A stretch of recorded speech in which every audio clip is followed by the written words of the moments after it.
அனைவருக்கும் வணக்கம். என் லைஃப்பில் இந்த மாதிரி ஒரு பெயின்ஃபுல்லான ஒரு சுச்சுவேஷனை நான் ஃபேஸ் பண்ணதே கிடையாது. மனசு முழுக்க வலி மட்டும்தான். இந்த சுற்றுப்பயணத்தில் என்னென்ன மக்கள் பார்க்க வராங்க, அதுக்கு ஒரே ஒரு காரணம் தான், அவங்க என் மேலே வச்சிருக்கிற அன்பும் பாசம். அந்த அன்புக்கும் பாசத்துக்கும் நான் எப்பவும் கடமைப்பட்டிருக்கிறேன்.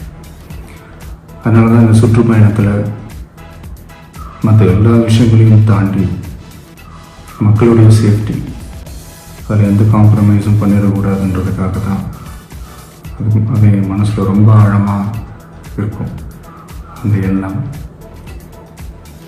அதனால தான் இந்த அரசியல் காரணங்கள் எல்லாத்தையும் தவிர்த்துட்டு ஒதுக்கி வச்சுட்டு மக்களுடைய சேஃப்டி மட்டும் மைண்டில் வச்சுக்கிட்டு அதுக்கான இடங்களை சூஸ் பண்ணுறது, அதுக்கான இடங்களை பார்த்து பர்மிஷன் கேட்குறது, போலீஸ் டிபார்ட்மெண்ட்டில் அதை ரிக்வெஸ்ட் பண்ணி கேட்போம்.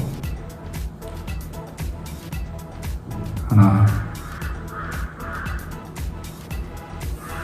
நடக்கக்கூடாதது நடந்துருச்சு.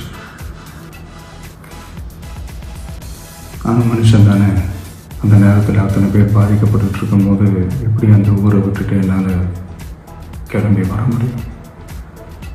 நான் திரும்ப அங்கே போகணும்னு இருந்துச்சுன்னா அது ஒரு காரணம் காட்டி அங்கே வேறு சில பதட்டமான சுச்சுவேஷன்ஸ், வேறு சில சம்பாவிதங்கள், அந்த மாதிரி எதுவும் நடந்துடக்கூடாதுன்றதுக்காக தான் நாங்கள் அவாய்ட் பண்ணோம். இந்த நேரத்தில் சொந்தங்களை இழந்து தவிக்கிற அத்தனை குடும்பங்களுக்கும் என்னுடைய ஆழ்ந்த இரங்கலை தெரிவிச்சுக்கிறேன். எனக்கு தெரியும், என்ன சொன்னாலும் இது ஈடையாகாதுன்னு எனக்கு தெரியும். ஹாஸ்பிட்டலில் ட்ரீட் பண்ணிகிட்ருக்கிற எல்லாருமே சீக்கிரமாக க்யூர் ஆகி வரணுன்றது இந்த நேரத்தில் நான் வேண்டிக்கிறேன். கூடிய சீக்கிரமே உங்கள் எல்லாரையும் நான் சந்திக்கிறேன். இந்த நேரத்தில் எங்களுடைய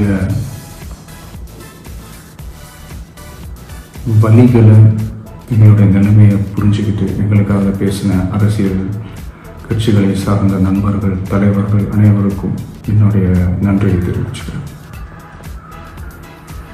கிட்டத்தட்ட ஒரு 5 மாவட்டத்துக்கு பிரச்சாரத்துக்கு போனோம். இந்த மாதிரி எதுவுமே நடக்கல. ஆனால் கரூரில் மட்டும் ஏன் எப்படி நடக்குது, எப்படி நடக்குது? மக்களுக்கு எல்லா உண்மையும் தெரியும். மக்கள் எல்லாத்தையும் பார்த்துக்கிட்டு இருக்கிறாங்க.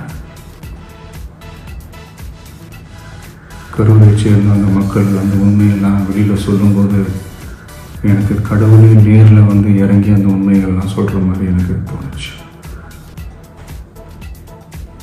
சீக்கிரமே எல்லா உண்மைகளும் வெளியில் வரும்.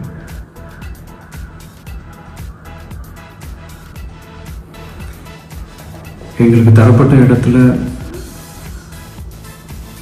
நாங்கள் போய் அந்த ஸ்பாட்டில் நாங்கள் பேசிட்டு வந்தோம். அதை தாண்டி எந்த தவறும் எங்கள் சைடில் நாங்கள் எதுவுமே செய்யலை. பட் இருந்தாலும் எங்கள் கட்சியை சேர்ந்த நிர்வாகிகள், தோழர்கள் மேலே எஃப்ஐஆர், அது மட்டும் இல்லை சோஷியல் மீடியாவை சேர்ந்த நண்பர்கள், தோழர்கள், அவங்க மேலே எஃப்ஐஆர்லாம் போட்டு இப்போ பிடிச்சிக்கிட்டு இருக்கிறாங்க.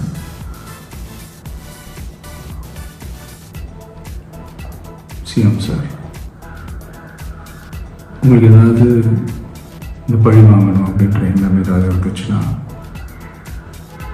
என்ன வேணாலும் பண்ணுங்க. அவங்க மேலே கை வைக்காதீங்க. நான் ஒன்று வீட்டில் இருப்பேன், இல்லை நான் ஆஃபீஸில் இருப்பேன். என்ன வேணாலும் செய்யுங்க. நண்பர்களே, தோழர்களே, நம்மளுடைய அரசியல் பயணம் இன்னும் ஸ்ட்ராங்காக, இன்னும் தைரியத்தோட கண்டினியூ ஆகும்.